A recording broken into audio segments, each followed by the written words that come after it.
All right, so here is a couple of little quick tips about door skip. So the two important things I find are where you position yourself on this ledge and then the timing of your jump when you're over here. So we'll just go through this nice and slow. I've got it going at half speed and I'll talk about it as it comes up. So this first part, pretty simple, just jump up here. Now in terms of getting yourself into position, because this moss sways back and forth, it's not always consistent. But I think that if you can see the little tip of Ori's ear through this hole, or you can just barely see both of Ori's feet through this hole, that will typically work. You can kind of see like where I'm just barely poking out of these two holes here. And again, if this sways a lot, it can make it a little bit difficult. But those are some good visual markers here. Now, once you're in this position, you are going to jump out, holding right. You're going to be holding right this entire time. And as you pass through about here, you're going to let your stick or your inputs go to neutral. And you're going to jump. And then after jumping with neutral inputs, you're going to very briefly tap to the left. That's going to kill some of your momentum, and it's going to face you back towards the wall. Now, the idea with your timing here is that as you are gracing up against this wall, you want to be just barely touching it so that your momentum is as low as possible, but you still just barely get to it. So jump out holding right. Once you're about here, you remember we're going to be aiming for up in this area here. You're going to be jumping with neutral, tapping left, and as soon as you tap left, I mean very brief, go back to neutral and let yourself come up against the wall. And if you hold those neutral inputs, you should gain the ability to refresh your wall jump off of it. This is the version that has sticky, so you'll see yourself cling very briefly.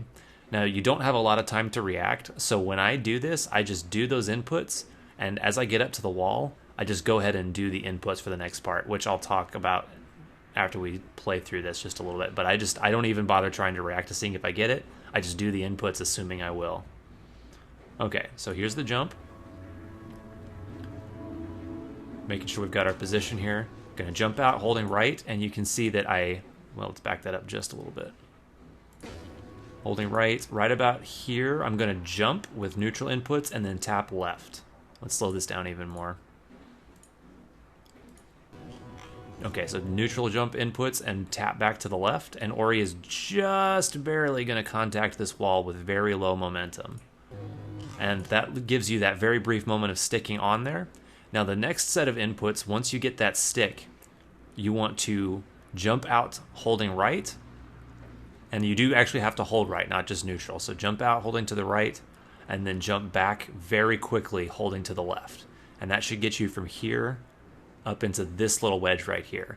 Now, once you're on this, you're pretty safe to stop. You'll usually cling on to this quite well, but I honestly just go through it quickly. Once you're here, if you just very quickly go right, left, you'll make it like here and then right, left once more, and you'll get up here. So I really just am concerned about this part, and then once I get that touch, I just do right, left, right, left, right, left. So it's going to look like this. Grab there, right, and back to the left. We'll grab onto that ledge, and then you can just vault over.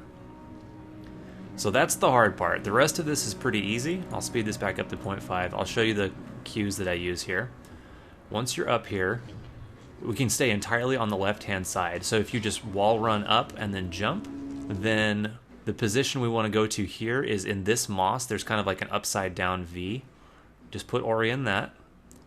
And what you're going to do is you're going to jump out to the right, you're going to up slash, and then you're going to double jump up and grab onto this.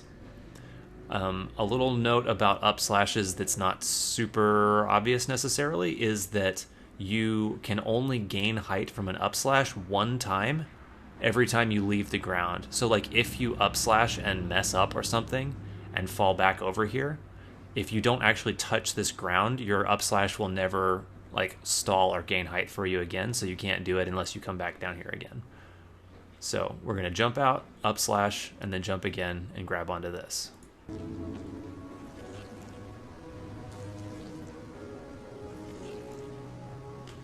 Jump out, up slash, grab.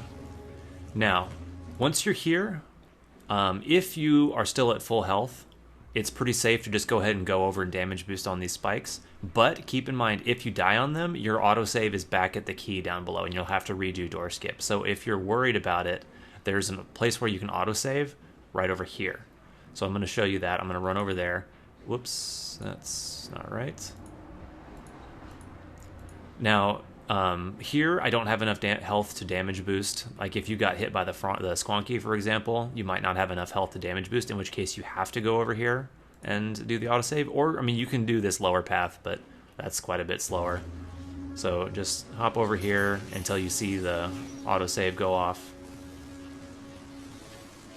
Now, you could do the pogo strat off this guy if you want, or just to show you how this part works, I'm just doing this one. It's a little bit faster to do the pogo if you've already gone over to save. But assuming you're not doing that, the way that this strat works is just jump, jump again. As soon as you hit the spikes, slash towards them, and you will arrest all of your momentum, and then you can get a jump off of the spikes again and work your way up. That's all there is to it.